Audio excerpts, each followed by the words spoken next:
নমস্কার, স্বাগতম সনাতন বাণীতে, যেখানে প্রতিদিন ভগবানের বাণী আপনার মনে শান্তি এনে দেবে। এই বাণীটি আজ তোমাদের উদ্দেশ্যে ভগবান ঈশ্বর করেছেন। যদি কষ্টে থাকো এটা শোনো, স্কিপ করার আগে 10 সেকেন্ড শুনে যাও। ভগবান তোমাকে এই কথাগুলো বলতে চান। অগ্নিদেবের কেন্দ্র করা কিছু সুন্দর বাণী শোনো। অগ্নিদেবের বাণী।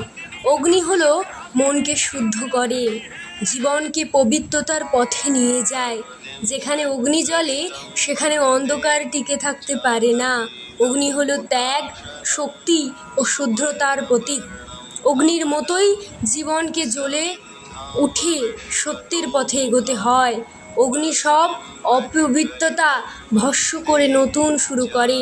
যে হৃদয়ে অগ্নির মতো সাহস আছে সে কখনো পরাজিত হয় না।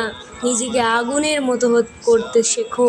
তাই আজকের এই বাণীটি যদি ভালো লেগে থাকে তাহলে একটা লাইক করে দাও, আর ফলো করতে ভুলো না। ইউটিউব থেকে দেখে থাকলে সাবস্ক্রাইব করতে ভুলো না। ভগবান তোমার আমার প্রতিটি জীবের প্রতিটি প্রাণীর যেন মঙ্গল করেন, এটাই আমাদের কামনা, এটাই আমাদের বাসনা। তাই লাস্টে একটাই কথা বলতে চাই, কমেন্টে লিখে যাও, জয় অগ্নিদেবের জয়। এই অগ্নিদেব তুমি আমাদের সাহস দাও, আমাদের শক্তি দাও, এর বেশি কিছুই চাই না।